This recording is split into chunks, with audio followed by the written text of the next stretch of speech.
I think Uber driving might be the hardest thing, the hardest job at least that I've ever done. Now, okay, let's define hard.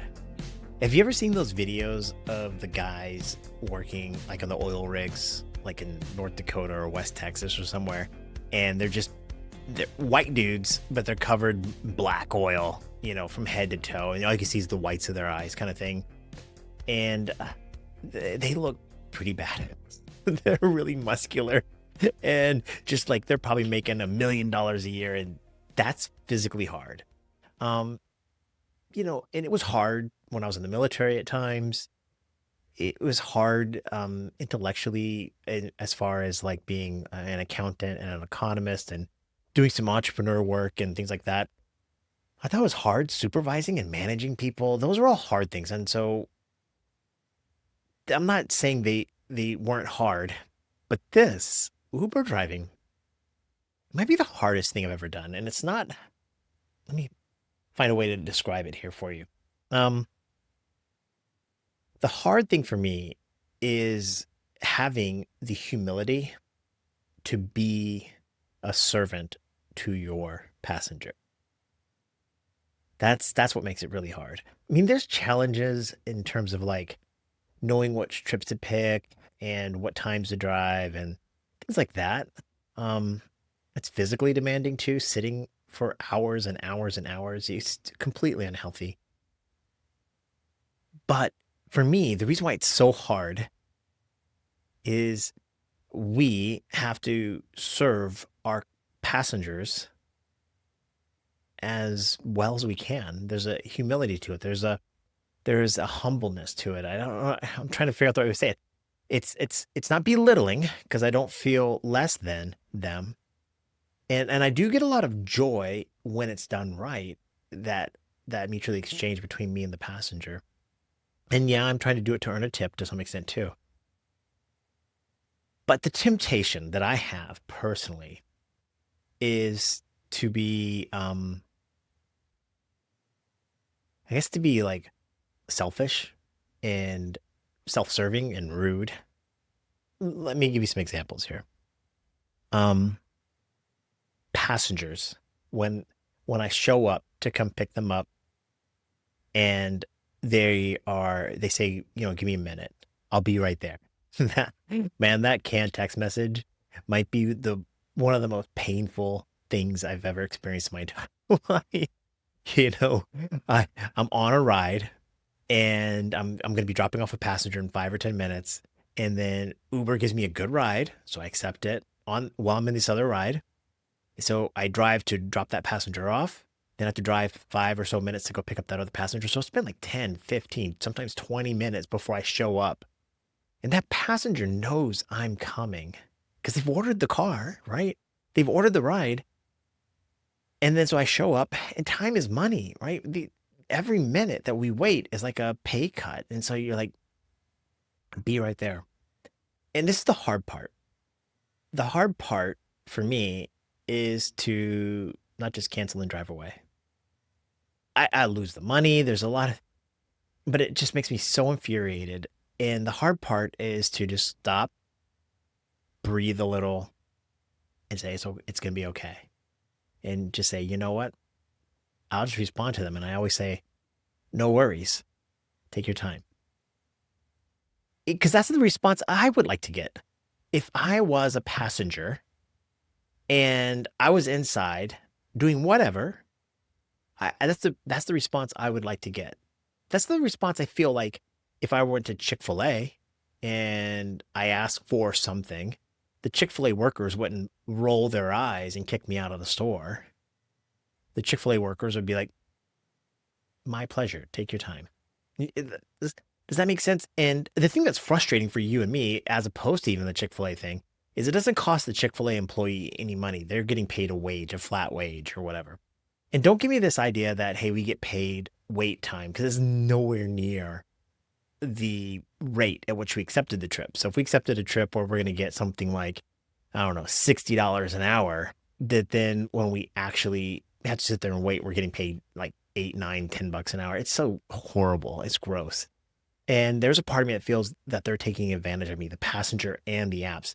And so it just gets me so angry. And the hard part is saying I'm a service worker and I I can just be polite. Even though they're not polite. That's the hard part is is my shift of mindset. I don't recommend it. This maybe I don't think that this is something that all drivers should do.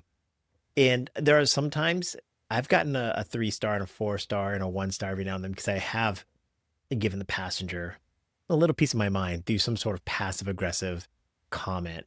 And it's foolish, it's petty, and it makes me look like, a jerk. And so I've earned that 1 star, and I definitely don't deserve a tip in that scenario. But that's what makes it hard. And that's just one scenario, but we can go through them all. There are times when I get to go pick up a passenger at an airport and I show up and there's 4 adults with 4 bags. And now I have a Tesla and I could fit them, but they ordered an Uber X. They were trying to save 3 to 5 bucks, right? By not ordering an Uber Comfort or maybe 10 bucks because they didn't want to order an Uber XL. They're going to try to squeeze all in. And they're like, no, no, we can put the luggage on our laps. Eh, and a part of me is kind of like, hey, you should have just ordered a better car. I would make a little bit more money. And but they got away with it. And again, that's one of those situations where it's like I need to control my own emotions and do this. That's what makes it so hard. So every other job I've ever had, there's like mechanisms, ways to solve these things. So, for example, when I was in the military, like the rules were simple and clear cut. The mission was obvious and everything was like right in front of you. Just boom, point, shoot, kill, right? And I was an accountant, so it wasn't anything like that. Um, when we had our business, we knew what we had to do for our clients. Everybody was getting paid a good wage. And I think the reason why it's so difficult as an Uber driver, and the reason why I created this channel is that I feel alone out there. Like the app could care less about me. The passenger could care less about me. I try to explain it to my wife and she loves me and my kids and that kind of thing, but you're kind of on your own. And you're not on a team. You're not part of a group. And so when you're out there alone and these passengers are treating you like this, who are you going to talk to? It makes me want to start smoking and hanging out in the airport, Uber lot, the rideshare lot at the airport. You know, yeah, and it sounds like, you know, um, I know it sounds kind of weak when I say it this way, but I just really think this is a time in my life when I need to learn these behaviors. I need to learn to put others' needs ahead of my own. Um, um, I don't know if I'm unique in this, but I'm positive I'm not. But I know I like to think about Levi things first. What matters to me the most, and doesn't mean I mistreat my wife or anything like that. But when you're in a service job, you you're there to serve the needs of the customer, and sometimes people just take advantage of you, and they take advantage of the system, and they think they're getting away with it, and maybe they are. And the more I learn to control my emotions in those states and those situations, the more I learn to I'm growing as a human. It makes things like makes another good example is like maybe not losing my temper while I'm driving, right? And so I'm kind of trying to be vulnerable here because I, I I think a lot of us we all have talents and skills that are not being fully utilized as drivers. And for whatever reason in life, you and I as drivers, we're in the same boat. We're here doing this gig. And I want you to know that I'm there with you. That's it. I'm there with you. I can't fix all the problems with Uber, nor Lyft. I'm not a warrior like Sergio or the team over at Drivers Coast to Coast.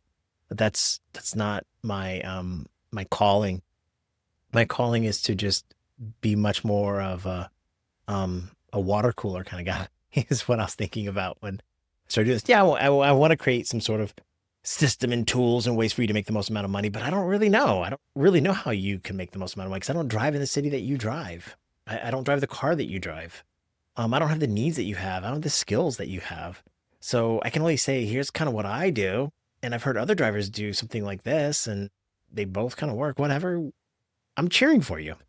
That's why it kind of became like the calling card of this podcast was this idea of like, I'm cheering for you because that's all, the best thing I can provide. And I know some of us don't need it. Hey, we're warriors. We're out there just grinding away, picking everything and kicking passengers out of our car. And I mean, you guys are amazing. That's just not my nature. My nature is to want to serve in this role. Well, maybe that's not my nature. Let me restate that. My nature is to only care about my needs.